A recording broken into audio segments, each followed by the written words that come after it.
ಬಾಗಲಕೋಟೆ ಜಿಲ್ಲೆ ಜಮಖಂಡಿ ತಾಲೂಕಿನ ಆಲೂರು ಗ್ರಾಮದಲ್ಲಿ ನಡೆಯುತ್ತಿರುವ ಜೈನ ಧರ್ಮ ಪಂಚ ಕಲ್ಯಾಣ ಪೂಜಾ ಕಾರ್ಯಕ್ರಮದಲ್ಲಿ ಅಸ್ಪೃಶ್ಯತೆ ತಾಂಡವಾಡುತ್ತಿದೆ ಎಂದು ಸಾರ್ವಜನಿಕ ವಲಯದಲ್ಲಿ ಕೂಗು ಕೇಳಿಬರುತ್ತಿದೆ. ಜೈನ ಧರ್ಮದ ಪಂಚ ಕಲ್ಯಾಣ ಪೂಜಾ ಕಾರ್ಯಕ್ರಮಕ್ಕೆ ಬಂದ ಸಾರ್ವಜನಿಕರಿಗೆ ಊಟದ ವ್ಯವಸ್ಥೆಯನ್ನು ಸಹ ಮಾಡಲಾಯಿತು.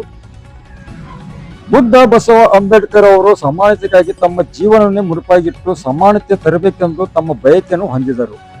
Doctor B R. ಅಂಬೇಡ್ಕರ್ ಅವರು ಎಲ್ಲ ಕೆಳವರ್ಗದ ಸಮುದಾಯಕ್ಕೆ ಸಮಾನತೆಯ ನ್ಯಾಯ ದೊರಕಬೇಕೆಂದು ಸಂವಿಧಾನವನ್ನು ಜಾರಿಗೆ ತಂದಿದ್ದಾರೆ.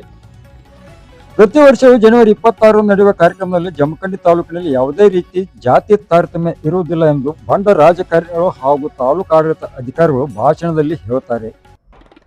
ಆದರೆ ಆಲೂರು ಗ್ರಾಮದಲ್ಲಿ ಜೈನ ಸಮುದಾಯದ ಪಂಚ ಕಲ್ಯಾಣ ಪೂಜಾ ಕಾರ್ಯಕ್ರಮದ ದಲಿತರಿಗೆ ಊಟದ ವ್ಯವಸ್ಥೆಯನ್ನು ಪ್ರತ್ಯೇಕ ಮಾಡುವ ಮೂಲಕ ಅಸ್ಪೃಶ್ಯತೆಯನ್ನು ಮೆರೆಯುತ್ತಿರುವುದು ಕಂಡುಬರುತ್ತಿದೆ. ಸ್ವಾತಂತ್ರ್ಯ ಸಿಕ್ಕು ಸುಮಾರು ವರ್ಷಗಳು ಗತಿಸಿದರೂ ಸಹ ಆಲೂರು ಗ್ರಾಮದಲ್ಲಿ ಇದುವರೆಗೂ ಅಸ್ಪೃಶ್ಯತೆ ತಾಂಡವಾಡುತ್ತಿದೆ ಎಂದು ಸಾರ್ವಜನಿಕರು ಆರೋಪ ಮಾಡುತ್ತಿರುವ ಕೂಗು ಕೇಳಿಬರುತ್ತಿದೆ.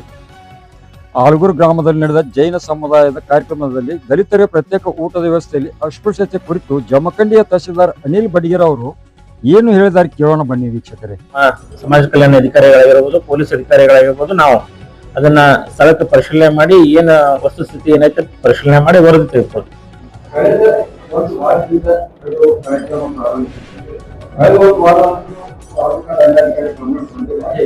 ತಾವು ಮಾಹಿತಿ ಕೊಟ್ಟ ನಂತರ ನನ್ನ ಗಮನಕ್ಕೆ ಬಂದೈತಿ. ಅದು ಸಾರ್ವಜನಿಕ ಕಾರ್ಯಕ್ರಮ ಐತಿ, ಅಲ್ಲಿ ಏನ್ ನಡೀತಾ ಇದೆ ಅಂತ ತಾವು ನನ್ನ ಗಮನಕ್ಕೆ ಬಂದ ಮೇಲೆ ಈಗ ಸದ್ಯ ತಾವು ಹೇಳಿದಿರಿ.